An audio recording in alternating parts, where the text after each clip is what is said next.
Bureaucrats और Pakistani bankers भी Dubai में महंगी जायदादों के मालिक। हजारों पाकिस्तानी जो जायदादों के मालिक हैं, उनमें एक दर्जन के करीब रिटायर्ड फौजी जनरल, पाकिस्तान एयर फोर्स के 2 रिटायर्ड वाइस मार्शल, 1 हाजिर service inspector general police, 1 retired सदर नेशनल बैंक ऑफ पाकिस्तान, 1 साबिक चेयरमैन OGDCL और 1 हाजिर service chairman Pakistan council for science और टेक्नोलॉजी भी इसमें शामिल हैं। रिटायर्ड फौजी जनरल्स में सबसे नुमाया नाम साबिक सदर जनरल परवेज मुशर्रफ मरहूम का है। साबिक फौजी अमर और उनकी अहलिया का नाम लीक डेटा में 3 प्रॉपर्टीज की मालिकियत के हवाले से जाहिर हुआ है, जो कि दुबई, मरीना और बुर्ज खलीफा के इलाकों में है। तहाइफ लेने वाला अपने पास नहीं रख सकेगा। तोशाखाना तहाइफ कवानीन में तरमीम मंजूर। तरमीम के तहत तहाइफ लेने वाला ये तहाइफ अपने पास नहीं रख सकेगा। तहाइफ को वसूल कुंदा के अदारे की इमारत के अहाते में नुमाया जगह पर रखा जाएगा, जबकि दीगर तहाइफ का बाकायदा रिकॉर्ड रखा जाएगा।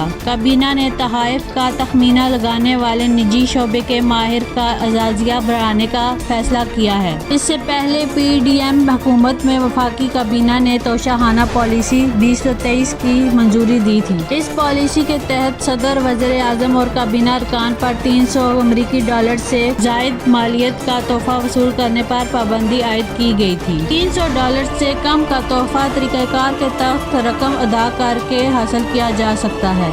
दुबई में प्रॉपर्टी FBR और इलेक्शन कमीशन में डिक्लेयर्ड हैं। शेर अफजल का प्रॉपर्टी लीक्स पर रद्द अमल। प्रॉपर्टी लीक पर रद्द अमल में शेर अफजल मरवत ने कहा कि वो दुबई में अपार्टमेंट के मालिक हैं। दुबई में प्रॉपर्टी FBR और इलेक्शन कमीशन में 6 साल से डिक्लेयर्ड है। बैरून मुल्क प्रॉपर्टी की तस्दीक FBR और इलेक्शन कमीशन से की जा सकती है। 9 मई मुकदमात। शिबली फराज, जरताज गुल समेत दीगर की जमानतें कन्फर्म। रावलपिंडी इंसदाद दहशत गर्दी अदालत ने 9 मई दर्ज मुकदमात में PTI रहनुमाओं शिबली फराज, राजा बिशारत, जरताज गुल और ज़रीन कुरैशी समेत दीगर मुल्ज़मान की जमानतें कन्फर्म कर दी। 9 मई के दर्ज मुकदमात में नामजद 500 से ज़ायद मुल्ज़मान अदालत में पेश हो गए।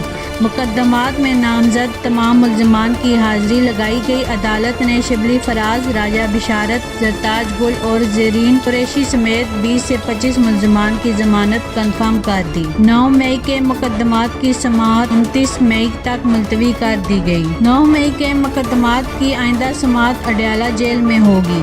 मुकदमात से थक गए, इससे बेहतर है हमें सजा दी जाए। शेख रशीद। रावलपिंडी साबिक वफाकी वजीर सरबरा अवामी मुस्लिम लीग शेख रशीद का कहना है कि हम इन मुकदमात से थक गए हैं, इससे बेहतर है कि हमें सजा दी जाए। इंसदाद दहशतगर्दी अदालत के बाहर मीडिया से गुफ्तगू करते हुए शेख रशीद ने कहा है कि हम इन मुकदमात से थक गए हैं। अभी 3 मुकदमात में इस्लामाबाद पेशी है। हम इस रोज की चिख से थक गए हैं। शेख रशीद ने कहा है कि हमारे घरों में रेड करते हैं, बच्चों को ले जाते हैं और खुद हिजड़ों से मार खाते हैं। बड़ाए मेहरबानी हमें इस रोज की चिख से बचाया जाए। उनका कहना था कि मैन ने कहा था 30 जून से पहले सियासत में जुडो कराटे होने हैं। कौम ने वही करना है जो आजाद कश्मीर में किया है। 9 मई के वाकयात पर जुडिशल कमीशन बनना चाहिए। इस पर जो करना है करो। हम 2 साल से तारीखें भुगत रहे हैं। इस मुल्क में इंसाफ धक्के खा रहा है, इंसाफ का मजाक उड़ रहा है। उनका कहना था कि मेरा ताल्लुक सिर्फ बानी PTI से है, मैं PTI में शामिल नहीं, मेरा बानी PTI से एहतराम का रिश्ता है। शेख रशीद ने मजीद कहा कि अल्लाह के बाद अदलिया से ही उम्मीद वाबस्ता है।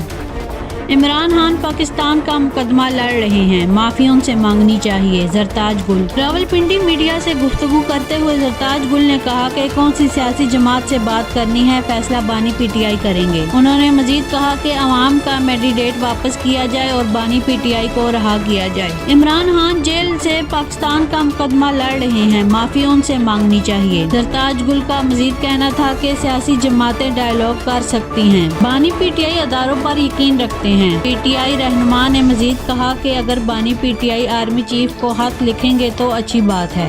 اوور بلنگ کے بعد بلوں کی درستگی پر لیسکو کو اربوں روپے کا نقصان۔ لاہور اوور بلنگ کا معاملہ اٹھنے کے بعد اب بلوں کی درستگی پر لیسکو کو اربوں کا نقصان پہنچا ہے، جس پر FIA نے ایکشن لے لیا ہے۔ ذرائع کے مطابق لیسکو کو مالی نقصان پہنچانے پر کارروائی کا آغاز کر دیا گیا ہے۔ اوور بلنگ کی درستگی سے کمپنی پر اضافی اربوں روپے کا بوجھ پڑ گیا۔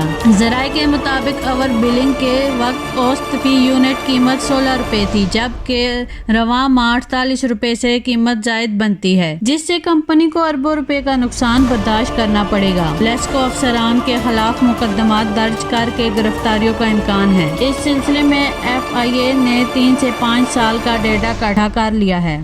آزاد کشمیر میں معمولات زندگی بحال، بعض اضلاع میں انٹرنیٹ تاحال بند۔ جوائنٹ ایکشن کمیٹی اور حکومت کے درمیان کامیاب مذاکرات کے بعد آزاد کشمیر میں معمولات زندگی بحال ہو گئے ہیں۔ مظفر آباد، باغ اور نکیال سمیت دیگر شہروں میں تعلیمی ادارے، ہوٹلز اور بازار کھلے گئے ہیں۔ آج دوسری جانب آزاد کشمیر کے اضلاع میرپور اور ہٹیا بالا میں موبائل فون اور انٹرنیٹ سروس اب تک بحال نہ ہو سکی۔ یاد رہے کہ آزاد کشمیر میں بجلی کے بلوں اور مہنگائی کے خلاف عوامی ایکشن کمیٹی کی جانب سے ہڑتال جاری تھی، جبکہ جوائنٹ ایکشن کمیٹی کی کال پر آزاد کشمیر کے مختلف اضلاع سے لانگ مارچ اور احتجاج کے لیے قافلے مظفر آباد پہنچے تھے۔ بعض جگہوں پرتشدد مظاہروں اور ہڑتال کے بعد حکومت اور جوائنٹ ایکشن کمیٹی کے درمیان مذاکرات ہوئے، جس میں حکومت نے ایکشن کمیٹی کے تمام مطالبات مان کر نوٹیفیکیشن جاری کر دیا۔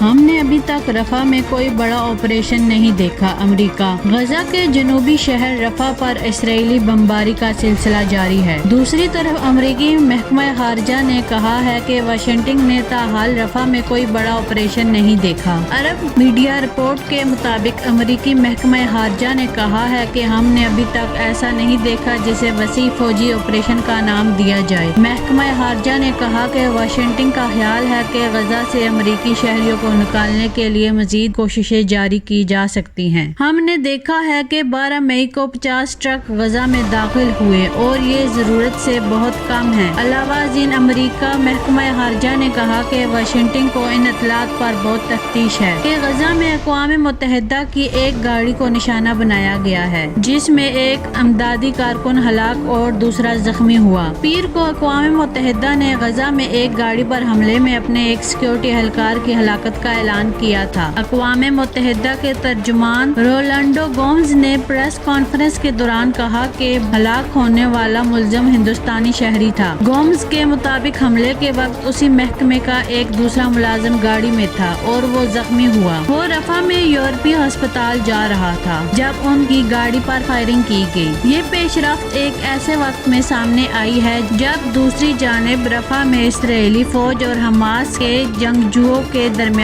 گھمسان کی لڑائی جاری ہے اور اسرائیل نے رفح میں کارروائی کا دائرہ بڑھا دیا ہے اور ساتھ ہی رفح کے اطراف میں بڑی تعداد میں فوج اور جنگی ساز و سامان منتقل کیا۔ مزید اپ ڈیٹ کے لیے دیکھتے رہیے نیوز اسٹوڈیو 11۔